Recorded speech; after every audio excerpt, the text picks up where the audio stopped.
we're at the VetArt studio in Vista, California, and I'd like to introduce you to the founder and the executive director of VetArt, the Veterans Art Project, is Steve Macks Dilley. Hi, Steve. Hi, Sheryl. I'm really happy to be here talking with you. Okay, great. Me too. I think it would be interesting if you could tell the audience how you came upon this brilliant idea and that it was collaboration with some other people and the progress that you've seen since you started this VetArt. You know, it was really a desire to want to help people. And I really wanted to help people through ceramics, was something I always practiced in my life. I was fortunate to have that. And most importantly, that I always used ceramics, and the process of ceramics is what I did to survive. And it gave me an opportunity to be in process. It gave me an opportunity to share ideas. And it was an opportunity to be in community. And that community is like any other community. It supports and it's critical, but it's a great community to be in. And so I just took all that and said, hey, living here in San Diego, what a great thing to share with people. And we proposed and ran our first class in 2009 at Grossmont College, which was funded by the Associated Student Government at Grossmont College. And of course, Renee Teller was the veteran counselor there during that time. And in the ceramics lab as an adjunct teaching there, I was also having this idea and speaking with Al Ventura, senior lab technician at Grossmont College. And he was saying, we have to do this. This is a no-brainer. And, and we did. We ran it. And there was some pushback from other faculty there, but we had really an amazing, successful run of classes and getting veterans in there. And really just like, hey man, we're just doing this thing in the clay. And, it's important to think that when you propose running a ceramics program for veterans, decision makers think, well, what's ceramics? What's that going to do? And I really think that for a lot of people, they have a chance to start with something that it may look like patty cakes, but as they come back and start practicing it and they're getting results back and they're sharing, is that it's very empowering for people. And, one thing led to another. And, we've been fortunate. San Diego has a big veteran and active duty population. There's a huge need here. Of course, VetArt is also a DoD Skillbridge location. So we're getting people in transition before they start using their GI Bill. And we're getting them to really think of and practice art as a way to decompress. And part of that decompression is, hey, we're going to do clay and we're going to look at art and we're going to talk about art. And by the way, we're going to go visit museums and we're going to have them share their stories. And when they share their stories, we think that our story is only unique to me. But I think what's been proven time and time again is that when veterans share their story, it is profoundly universal. And when that happens, other veterans come and then they tell them and they say, hey, you know what, that exact same thing happened to me. So these are not like big things, but there are a lot of little things that add up. And, case in point, we had a Skillbridge. Alyssa Haas came through VetArt. This week she called me and we talked, and she's studying art in the University of North Carolina. And she's going to be an artist and an arts teacher after 6 years in the Marine Corps. And she said, hey, Steve, did you do a conference up in Salt Lake this year? And I said, well, yeah, we were up there. We did this, that, and the other. That was with Erica Halverson on Arts Educators Save the World. And she said, my ceramic teacher listened to that, and he was asking me about VetArt. And Alyssa said, yeah, that's where I did my Skillbridge. Of course I know Steve. We did this whole thing together, and that's why I'm here in your class today. And then he said, well, what about the other guy that did and she said, oh, he does faces. Oh, that's Reginald Green. And he was there working too. So, there's an incredible support system within the education system. When we're talking within the NCCA, National Council on Education and Ceramic Arts, there's 7,000 members there. There's 3,000 to 4,000 members there that teach at colleges and universities across the United States. And that when we activate that group of people, that we really have this whole system ready to support veterans as they start their educational journey. And when they're starting that educational journey, every person that gets a BA degree in America needs to get a humanities requirement done. And the ceramics is how you can do that. And so, there's just like a whole thing ready to help people here that maybe I think a lot of people have overlooked for a long time. Well, you speak about the impact, and that's really what you're doing, is you're impacting the lives of veterans who didn't know that they could become artists. They never even thought about that possibility. It's like something you just think about, maybe wishful thinking, but can you really become that? And I think that's a real testimony to what you do here in the veteran community in Southern California, is you teach people to look beyond, to think beyond the voices in the head that prevent them from doing things. I think, Sheryl, that the voices in our heads, we all hear them, we all understand, and that in America, there's a lot of stigma about being an artist. And time again, people tell me, male, female, old, young, fat, tall, the whole, right? And they say, man, all I wanted to do when I graduated high school was to be an artist and to study art. But someone in my life said, child, you're never going to make it as an artist. And so they do what many people do, and then they join the service. And if after they have gone and served in the military, maybe 4 years, 6 years, 10, 15, 20 years, right? And then they come and they tell me, and they say, man, all I ever want to do is study art. But if we don't have a place like this that's available for those individuals, those are just unrealized dreams. And unrealized dreams can be one of these things that are very destructive. But have a place that supports these individuals while they investigate and pursue that. Didn't they earn that opportunity?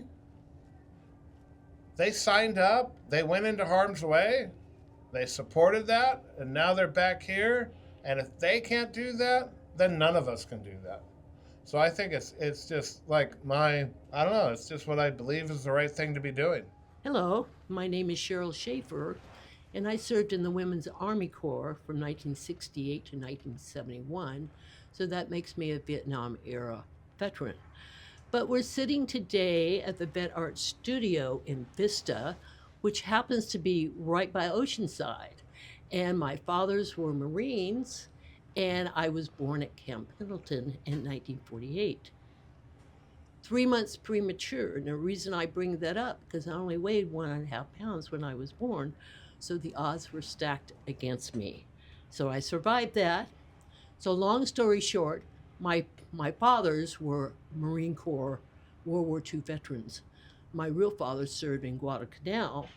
His name was James C. Hoke. And my stepfather was James W. Shaffer, and he served all over the Far East, Okinawa and Japan and that part. Anyway, my mother had divorced my father when I was still in Camp Pendleton Hospital. And when I was 6 months old, my stepfather had married my mother, and the two Marine Corps men had been friends. But when my mother divorced my father, my stepfather tried to adopt us, and my mother wouldn't allow it, and neither would my real dad.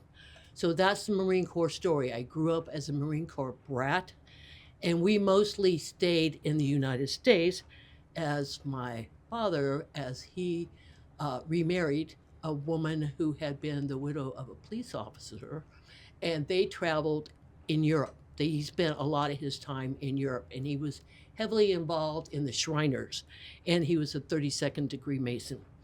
So going back to my military time, I was in the Army and Women's Army Corps, So I went in 1968, and this is the thing I'm remembered for from my high school reunions, is that I was the only woman that went into the military during my high school class. So that's what everybody remembers about me, that I was a veteran.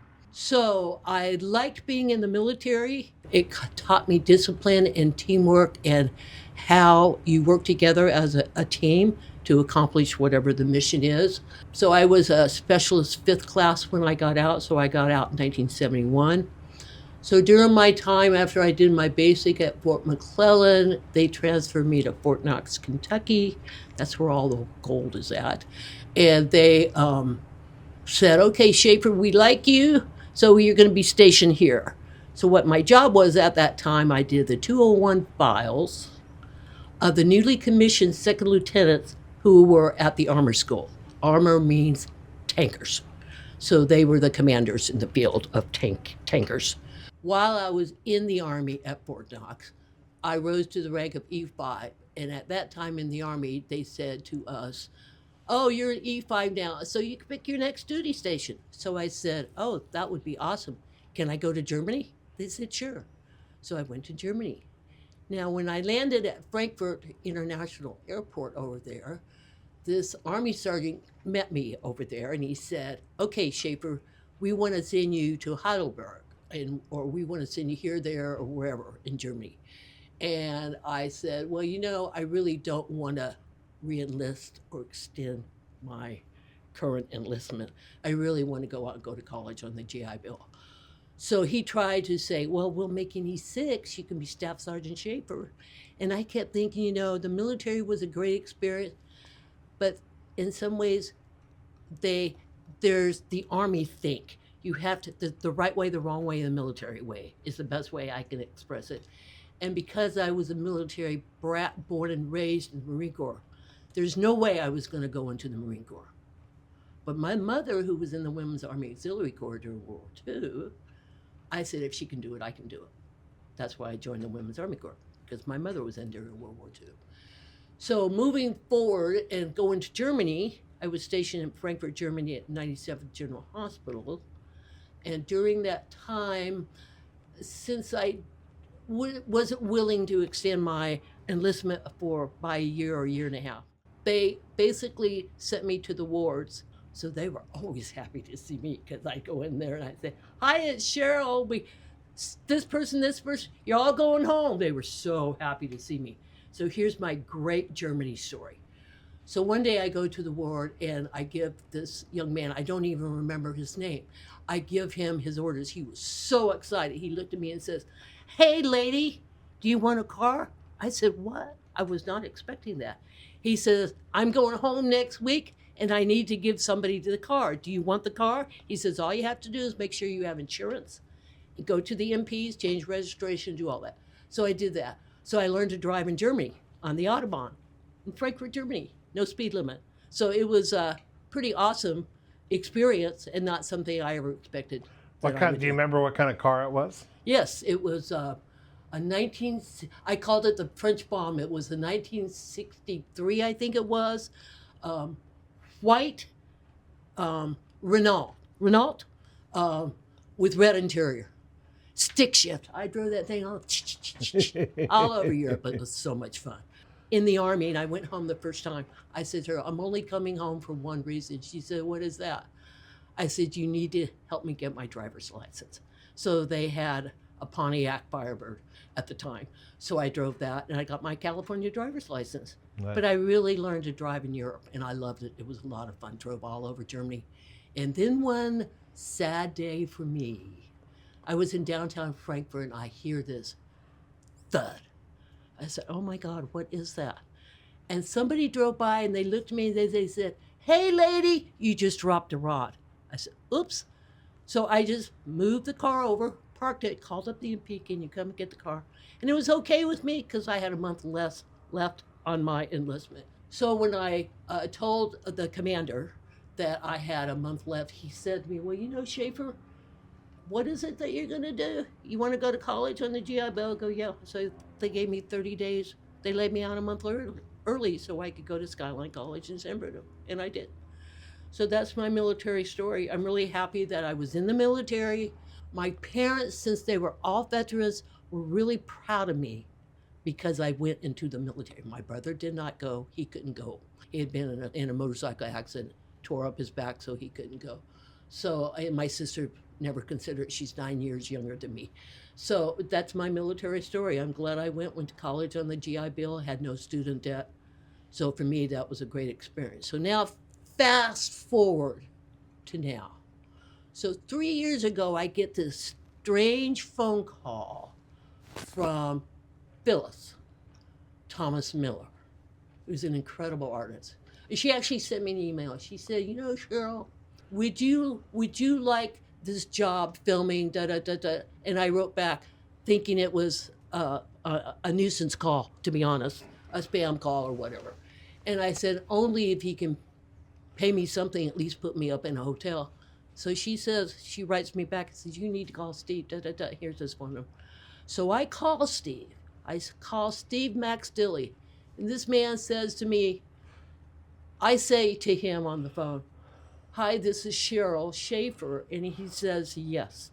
I mean, I didn't even get to ask him, "Did you want to hire me as a videographer?" He'd already seen my work. So he said yes. So I've been traveling with VetArt on and off for the last 3 years, filming incredible interviews with veteran artists who really, I find these the best work I've ever done, because a lot of these people I've never met before, they don't really know me, but they tell me stories of how creating the art has transformed their lives. Because one, they didn't know they had some kind of latent artistic ability, and they discover, oh, wow, this is what art does. This is what art does. It makes you get out of your head and thinking about all the trauma you've experienced in your military time and service, and it transforms people. Because I've interviewed, I don't know how many people, but I'm guessing at least 100 people since I've been involved with VetArt, and they all tell me pretty much the same way. It changed my life. I don't have those voices in my head anymore. What I have is something I can make that's not anything about the end result. It's the process itself that seems to be the transformation. So that's what I find most powerful about VetArt. And going back to my time growing up and being in a military family my whole life, my parents had their issues. And I've said this to Steve many times, because in high school, I actually went to Oceanside High School between 63, 64, and 65. And then my stepfather was getting ready to retire from the Marine Corps, and then we moved up to the Bay Area. I wish they had a vet art program then, because my parents could have used it. They had your traditional trauma that military veterans had, without going into too much detail. But I have found, being a part of this organization, vetart.org, not only do I get to interview veterans that tell me their stories, the reality is it's also transformed me. And that's it. Hello, my name is Elijah Ferrer. I'm a U.S.-based Marine of 5 years. I'll be getting out in 1 month. I've been with the Skillbridge here at VetArt for about 2.5 months. I initially started looking for different Skillbridges focusing on art, because that is something that I wanted to do when I transitioned out of the Marine Corps. And one of the only, and now that I know, the best opportunity that I've had is VetArt and the VetArt project, and the people here working with them for Skillbridge. It has immensely opened up my artistic creativity, and allowed me to be able to be to continue to be in a zone surrounded by people, know my experience, have a similar experience, and have that similar passion for art and working through anything artistic or creative means. What type of art would you like to specialize in? So I personally want to do animation. I want to go to college for animation. However, coming out of the Marine Corps, obviously there's not a lot of self-expression. Everything you do is a very disciplined, regimental routine.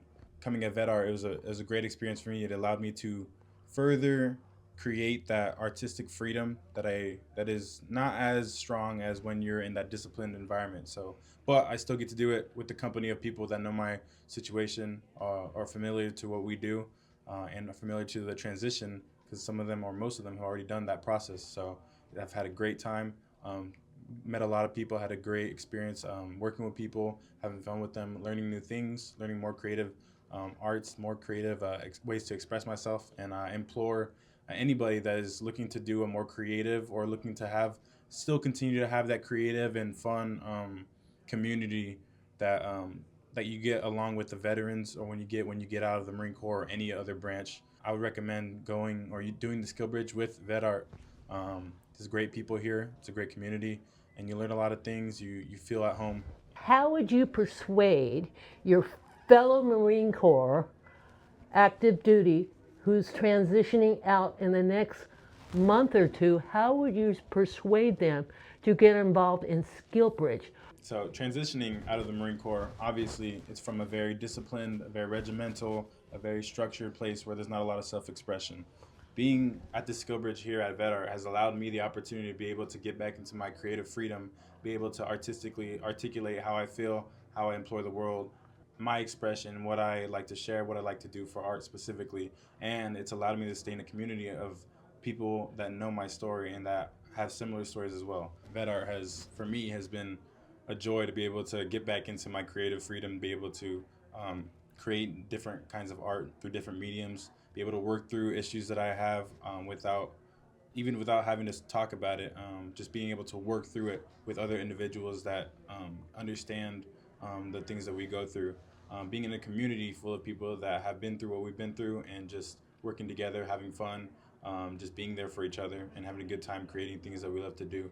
I would implore anybody that is transitioning out of the Marine Corps or the military that wants to either find a community of people that can help them feel not alone, or something that they can be a part of, or if they want to be able to traverse creatively into like any type of art or medium, this is definitely the place to do that for Skillbridge. And I recommend anybody to come do that. So, yep, VetArt is where it's at. I've had a great time and experience being here. Can you tell us a little bit, Elijah, about what your future goals are? My future goals, I want to be an animator. I didn't have that dream necessarily before I joined.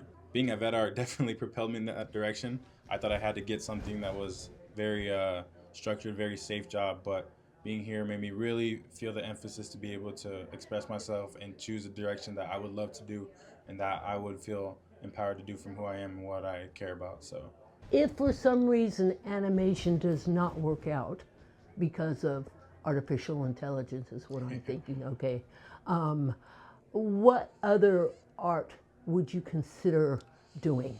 I found that I really love ceramics. I didn't think I would. I didn't know I would until I came here. It's been a blast. I've had a lot of fun doing it. Sometimes I literally can't go days without doing it. I think about it a lot. So for me, ceramics would probably be up there.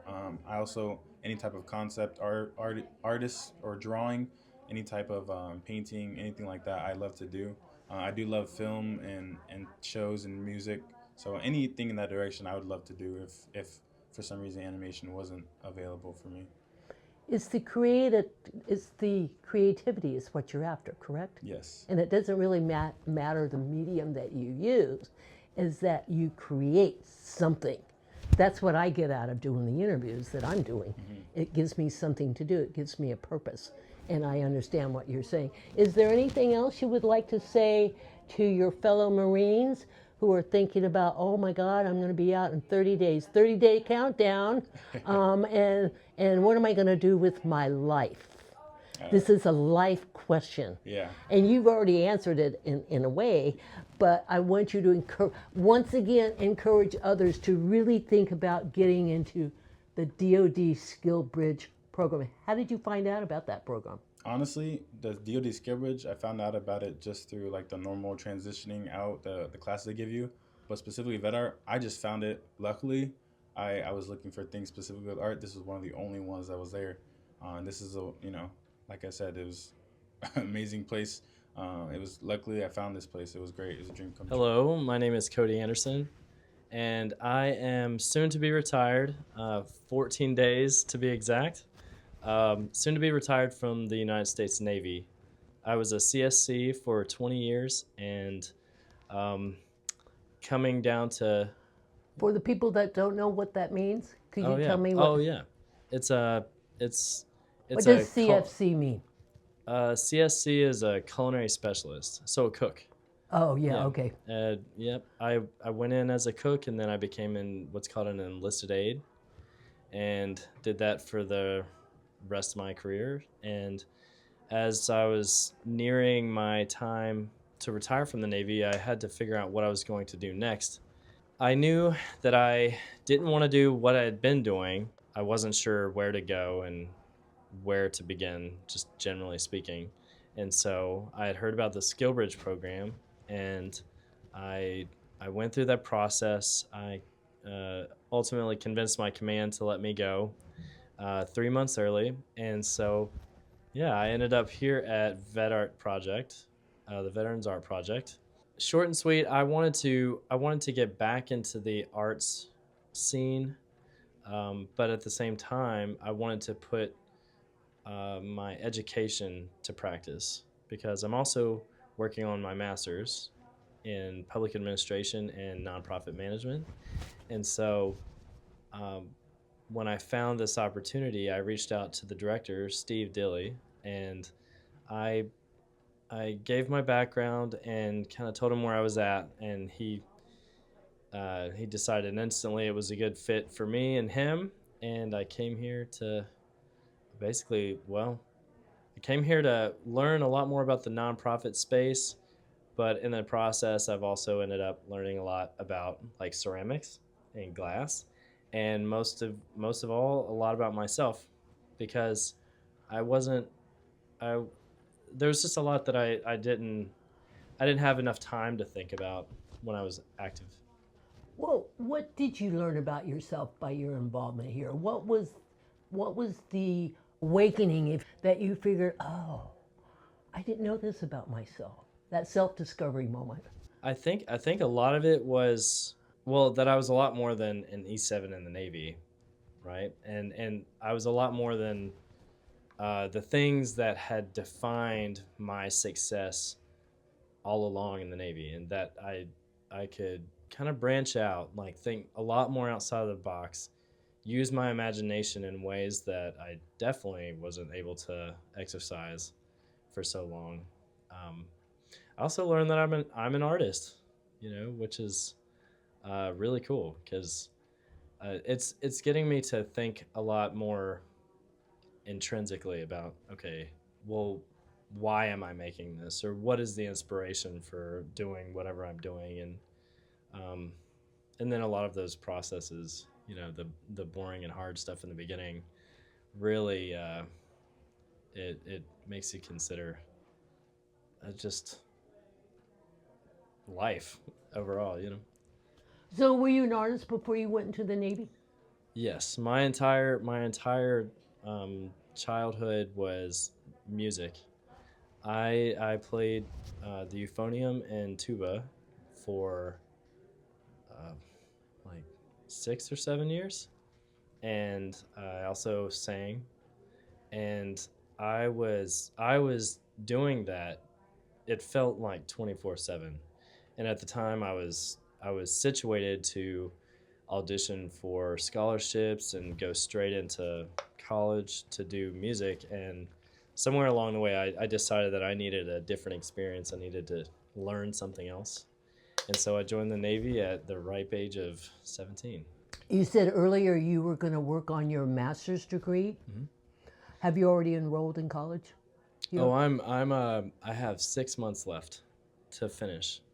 Oh, yeah, So okay. yeah, so I was actually working on my master's um, while I was still active duty, fully active duty. Um, yeah, but in the process of being in the Navy, I earned my associates, my bachelor's, and almost finished my master's. Yeah, Good on you. yeah. What would you like to do with that master's degree? This is the other part of why I came to VetArt, is that I wanted to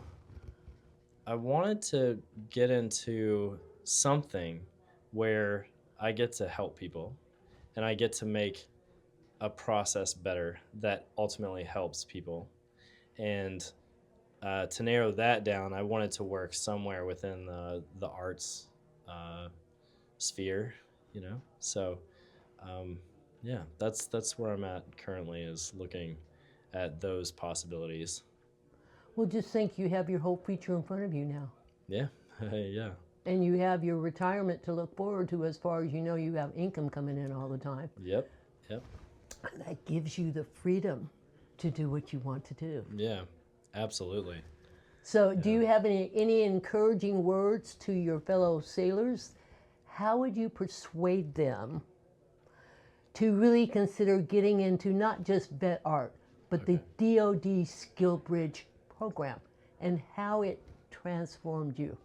Okay, well, I'll go with Skillbridge first, and I would say anyone who is active duty, whether it's the Navy, the Army, the Marine Corps, or someone, you will hear at some point someone is going to tell you that you need to start taking advantage of programs that are afforded to you, but might not be advertised. And Skillbridge program is invaluable because for me personally, it gave me, it's what it indicates. It's giving me skills. It's creating this bridge out of the Navy in my case, and that is a really, really valuable opportunity to take advantage of if you can, because it's ultimately up to the command. Find something that you're interested in and you want to learn about, and maybe that's the career you want to go into. Please do the Skillbridge program. And then more specifically, VetArt is a really cool place, even if you don't want to be an artist full time, or you don't necessarily want to be a sculptor or any of those things. It's a really cool place. You get to connect with a lot of other veterans. Through my own experience, I have met people that we hang out and we talk about our experiences in the military, and we learn each other. We learn stuff from each other. Like my friend Lindsay, who was also in Skillbridge here, the stuff she showed me is just really cool. And she's going to school. I'm going to go do something different, but we have this collective experience at VetArt. And it's a free space to come back to at any time. To look forward to seeing you all outside of the military. Welcome to VetArt Open House 2025, Raku party, date night throwing, potluck. Come on by and check it out. We're getting ready to unload this Raku kill, so stay tuned. It's going to be really cool. Need someone to help me with the lid? We're gonna set it right here. We're gonna go straight up. Ooh. Straight up. Come over to me. Okay. That's about 1900 degrees if you were curious. So we need to start grabbing pieces. Hot stuff. Now's the time to be grabbing pieces.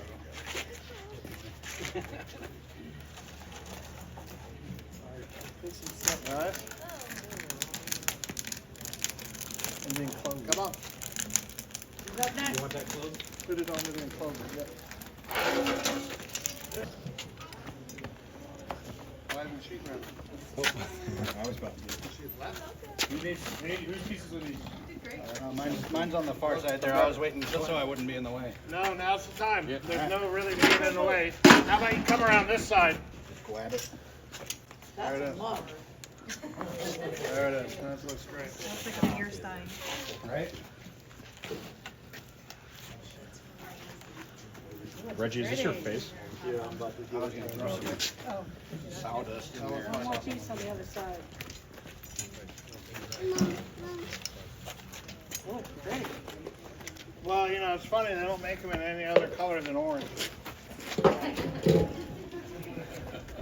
Can I share someone's reduction barrel? So now I need a pair of gloves. All right. So it's nice right now if we can push these a little bit further away.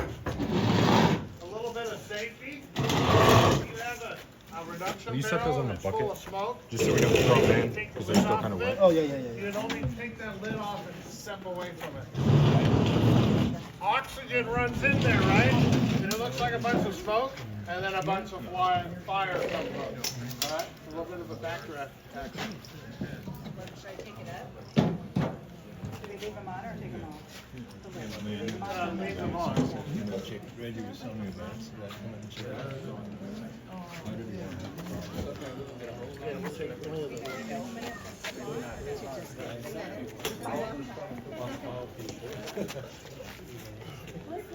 Hopefully they crack. You can get a smaller piece in there. That's good.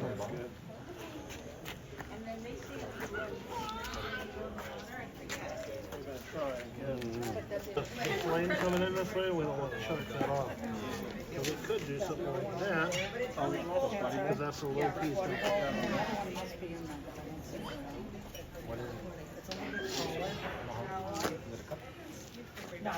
Okay, can you see your piece in here? If you have a piece, do you see it in here? I do. Yes, does anyone else see their piece in here? Raise up their hand. All right, so if you can see your piece that's in the kiln right now, you have to be thinking, I'll be pulling my piece when it's ready. Right. All right, okay. Go down a little bit, Bryce, and keep it kind of level.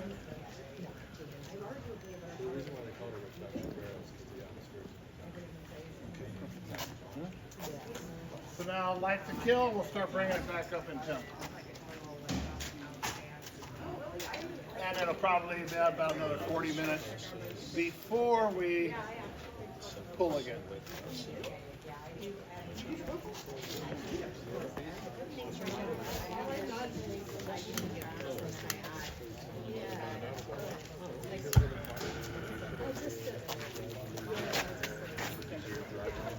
Yeah, we can put those pieces back on.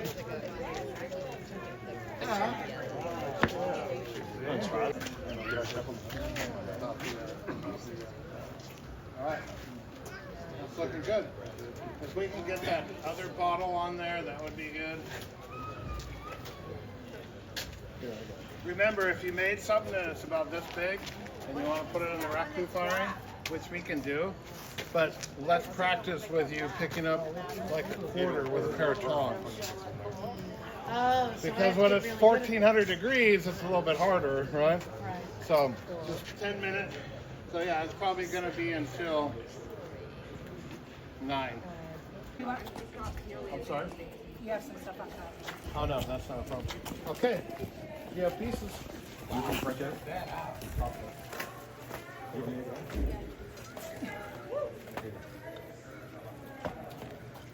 Okay.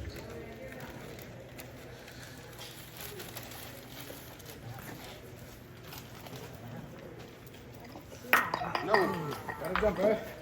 All right. Not broken. Still soft. Guys, we want them. Yeah. Thank you.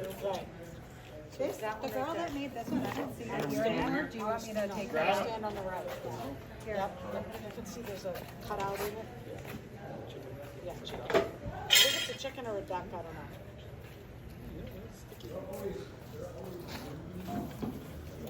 So Joe, what you just did when you took the lid off, I should have taken it. and now it's going to burn your butt. So you want to wait for the flare up after the smoke. Okay. Like a sand. Cut these last two. Do you know who those are? Yeah. That one? That one's not mine. Grab it. I'll grab it. We got a bucket? Yeah, hold on, Bryce. We're going to put another piece in that one. Oh, you want to reach inside of it, Trev? Yeah. There we go. Good. That's it, yeah. It's like a reading machine. Yeah.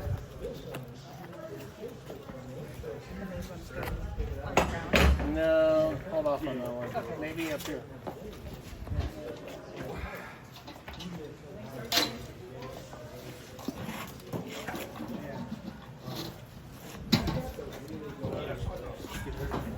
I want more sawdust.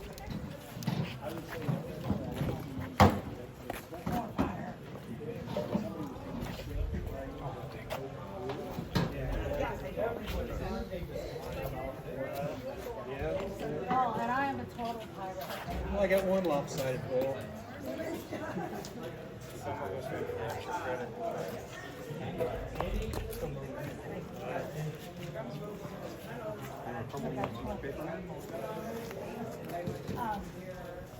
I still have the dead branches of my lavender bush.